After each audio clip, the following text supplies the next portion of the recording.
Hello everyone and a very warm welcome to my channel. My name is Mona and on this channel I talk to you about my experiences of being a parent to an autistic child as well as share my education and knowledge that I've gained through my autism studies. In this video in particular, I'm going to share with you 5 key professional services that I availed for my autistic child. Remember, you can always avail these services even if your child has not been diagnosed on the autism spectrum, yet you are concerned about them meeting their developmental milestones. So for example, if you're concerned that your child has some self-management issues, for example, they cannot feed themselves at an age that they should be, or they are having some hygiene issues or sleep issues, you can avail these services. The people who play these services, they are not really part of the main medical or nursing industry. Rather, they are quite qualified university practitioners, and they're really good in identifying as well as in diagnosing and treating a range of conditions and illnesses. So you may not have heard of them because they may not be that common, and so you may not know what they are. And hopefully through this video you will be able to learn a thing or two. So without any further ado, let's begin. So the first service that I availed and which turned out to be a really important support role for my child was an occupational therapist or an OT. Now this title is quite funny, isn't it? I remember one of my friends who is working in the work health and safety department of an organization, and she has a child on the autism spectrum. So when the pediatrician suggested that she takes her child to an OT, she was quite confused because she always thought that an OT is someone who visits a workplace and works with the adults. And so she questioned her doctor, saying that my son is just 6 months old. What occupation does he have? So why do we need an occupational therapist for him? Yeah, so an OT, I can now explain to you what an OT does because I have the experience of working with them. An OT or an occupational therapist can play a very important role in helping your child learn skills in their daily life and in their routines. So for example, if they can help your child learn some self-management skills. For example, how to eat, how to take care of their hygiene, if they're having any sleep issues, they can help with that. If they have any, they can't dress themselves up, or they have some problem, or they take a long time to dress themselves up, tying the shoelaces, buttoning up shirt, they can help with all of these self-management skills. A very important thing is that they can also help with regulation of emotions and behaviors. They can take a peek into the sensory profile of the child and see what's going on that is causing that behavior issue. So, the end result of all of this is that they help the child perform better, participate in their natural environment, as well as develop social skills and peer relationships. So I think a good OT is someone who is going to have a really long-term therapeutic effect on your child. One thing that they did with my child was to help him in something called interoception, which is the ability of all human beings. We all have this ability to be able to listen and interpret our body signals, and sometimes with children on the autism spectrum they may lack in this. And she was able to conduct a sensory profile and come to the conclusion that my son lacks interoception skills. He's unable to interpret internal body signals, and that maybe was one of the causes of his anxiety. So the thing is that an OT can really help you in using physical and sensory therapies to help your child gain self-insight. That's really important. So I think of all the professional services, I would always rate going to an OT as a top one. The second professional service that I'm going to talk to you about is a speech therapist.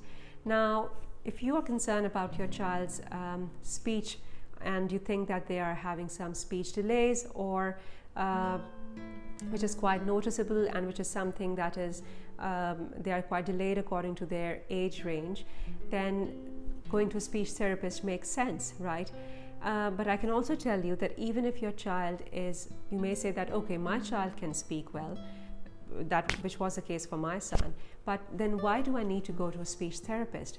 Well, a speech therapist can play a pivotal role in teaching your child social skills, because remember that speech is not just about speaking words. It's not just about the spoken language. A lot of it is also about the social application of that speech. Are they able to understand other people's reactions, and are they able to reason? Are they able to express their emotions through their speech? So if you think that your child is struggling in that area, then a speech therapist may be one person that you would like to contact. So in case of my son, the reason why I took him to a speech therapist, even though he was verbally quite active, was that for various reasons actually. And the way the speech therapist helped him was that she helped me actually identify that he would always talk about things which are quite concrete. So for example, if she would show him a picture of a dog, he would just say it's a dog, but he is not going to talk about or not incorporate any emotions in that photo. So for example, he may not say that I am worried that my dog is going to make a mess. So encouraging emotions, encouraging to bring out emotions when you look at something or when you're describing something, I think is a very important aspect of a good speech, and this is what a speech therapist can help out with. So another thing that she helped my son with was that my son needed support to relate emotions to himself. So for example, what does he feel excited about? He would struggle answering this question. What are the things that he and his family are excited about? He would struggle to describe such aspects of conversations.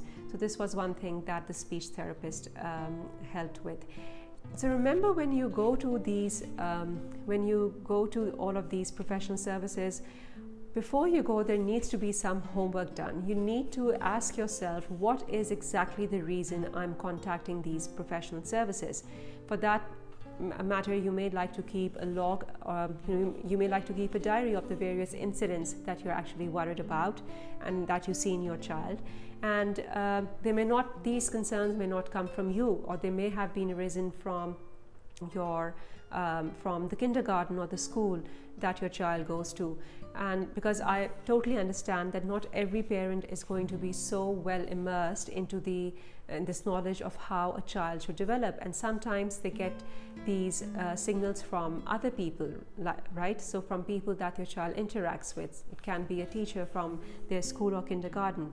So always take their concerns in a serious way, and then you can, before you contact a speech therapist or any other profession, just get to understand, just get to know yourself, what are the main concerns regarding my child, because that is going to really help put a proper perspective in front of whatever professional that you are contacting. So the third therapist that I went to for my son was a feeding therapist. So basically an occupational therapist with an expertise in feeding issues. So for example, if a child is aversive to certain food textures, if they find certain smells or sight of food quite aversive, or if they have some they eat quite highly selective foods, which is quite common in autism, then you can look into going to a feeding therapist. It can also be that your child gags or coughs or is unable to swallow food, or has difficulty swallowing water. So these are all these issues surrounding feeding that a feeding therapist can help. A feeding therapist can also help in the social aspects of eating, which means teaching a child how to sit properly, to eat with others, how to wait until others are finished. So these are some of the very fine social aspects of eating that can be totally ignored by children on the autism spectrum. And that was the main reason that why I contacted a feeding therapist, to help my child learn some socially appropriate behaviors around feeding. The feeding therapist helped me with some really important points, which I can always share in another video, as that is going to make this video quite long. So all I want to say is that if you find that your child is having some serious feeding issues, and they have a very selective food requirement, then you may look into contacting a feeding therapist. And obviously, if the child is on the spectrum, do share the diagnosis with the therapist, because that can help them set the therapy plan accordingly. The third therapy or the professional service that I availed was family therapy. Now, we all know, or all those listeners out there who have someone, their loved one who is on the autism spectrum, would know that sometimes it can get quite stressful for the family or the carers who are looking after an individual on the autism spectrum. Going to a family therapist can be quite useful, because in a family therapy session, you get the chance to talk openly about your stresses, your anxieties, your worries, without any judgment. And I think that's a big plus of going to these kind of sessions. A family therapist can come up with a plan that can help a family manage their worries, and can help them work together to develop new ways of thinking and managing the daily difficulties or taking care of an individual on the autism spectrum. And it's a great opportunity for the siblings as well. They can explore their concerns, they can talk about their unanswered questions, they may have some worries, or they may have some mental health issues themselves, so they can openly talk about these issues in a family therapy session. I would strongly recommend that any family who is facing some mental health concerns or have some stress issues because of if they are taking care of an individual on the autism spectrum, they can look into availing family therapy. Fifth professional service that I availed and that was quite useful in helping my son was a physical therapist. Now, we all know that children on the autism spectrum have challenges with their motor skills. It can be their fine motor skills or their gross motor skills. So they may be having issues holding the pencil correctly, or they may have issues running, jumping, walking, or they may be tripping a lot when they are performing these actions. So a physical therapist can play a pivotal role in helping a child gain more strength in their motor skills. The physical therapist will have a detailed view and analysis of a child's motor skills, and they are going to devise therapies accordingly. And I recommend it that these therapies are performed in a child's natural settings. So, for example, in a child's home and in any community setting that they go to quite often, or out in the park. So these were some of the professional services that I availed for my son. The last thing that I would like to end this video is by saying to parents that before you contact any of these therapists, make sure that you're quite clear as to what your concerns are, or what you have been, your child's teachers at the kindergarten or school have shared their concerns with, and so that you're able to talk to the therapist about exactly what are the problem areas that you would like to address. Another thing that I did while working with a therapist was always keep a small diary during the sessions, so as to take down notes of all the very fine cues that they would give to the child, because that is going to help me later. So I hope you found this video beneficial, and I hope you were able to learn a thing or two. I'm going to see you in my next video. Till then, bye, and take good care of yourselves.